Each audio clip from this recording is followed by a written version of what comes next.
আসসালামু আলাইকুম। সবাই কি অবস্থা? ভালো আছেন? আমার কথা বলার যে আজ ভাষাটা হলো 24-এর গণ অভ্যুত্থানে স্বৈরাচার শেখ হাসিনাকে পালিয়ে গেছে সে। যাক, ভালো। আমরা আজ যেভাবে দেখতে আছি যে এক এক জায়গায় ক্ষমতার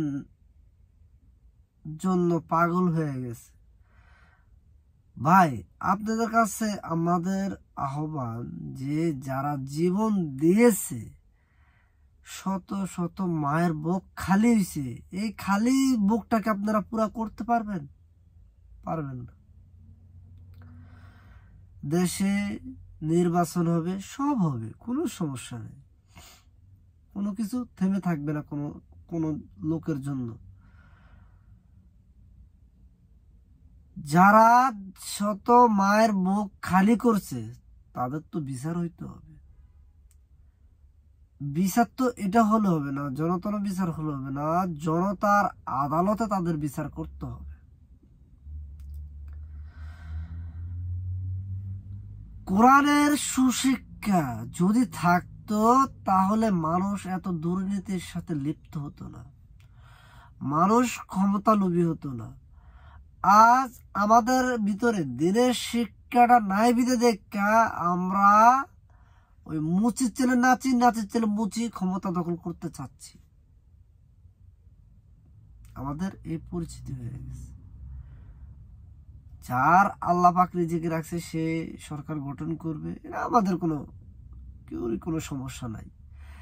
বাট ফেসিস স্বৈরাচার যারা করেছে, শত শত মায়ের বুক খালি করেছে, আর যে পুলিশরা যে মায়ের বুক গুলা খালি করেছে, যে পুলিশগুলা এলোপাতারি গুলি চালাইছে, তাদেরকে তো বিচার আওতায় আনতে হবে।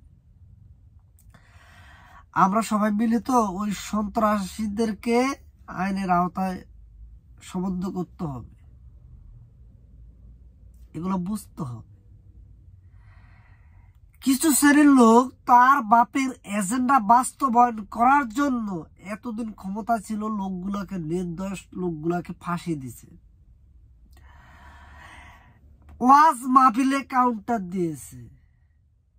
এই রেজিমেন্টটা চালু করবেন না কেউ, ইসলামের বিরুদ্ধে কেউ দাঁড়াবেন না। মনে রাখতে হবে, আল্লাহ পাক ছাড় দেয়, ছেড়ে দেয় না। আল্লাহ পাকের ধরা হলো শক্ত ধরা। কেউ ভাবে নাই শেখ হাসিনা যে পড়ে যাবে, কেউ ভাবে নাই। এরা আল্লাহর তরফ থেকে 40 দিন আগে ফয়সালা হয়ে আসছে, হয়তো সে বুঝতে পারে না যে এমনটা হবে। কোন জায়গায় যে জনগণের বিরুদ্ধে দাঁড়ালে আর ইসলাম বিরোধী কাজ করলে কেউ টিকতে পারবে না। যারা কসাই, যারা জুলুমবাজ, তাদেরকে আল্লাহ জমিনে কিছু দেখায়, পরকালে চলতে হবে তাদের।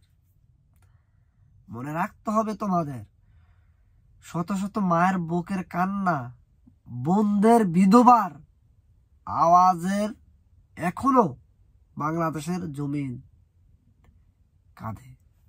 তোমরা এখন বুঝতে পারো নাই। সবার বিচার হবে, তারপরে তোমরা মারামারি কাটাকাটি করো না। এখন যারা বর্তমানে আসো, মারামারি কাটাকাটি করো না। তোমাদের কাছে অনুরোধ রইলাম, দেশটাকে সুন্দর মতো সাজাও, কোরআনের সুশিক্ষাগুলো আনো, তাহলেই তোমরা এই পৃথিবী অথবা বাংলাদেশকে ভালো পজিশনে নিয়ে যেতে পারবো। আগে যারা করছে তারা দেশকে জঙ্গলি রাষ্ট্র হিসেবে সারা বিশ্বে উঠাইয়া ধরছে। এই সুযোগ তোমরা দিবা না কেউকে। সবাই ভালো থাকবেন। আসসালামু আলাইকুম।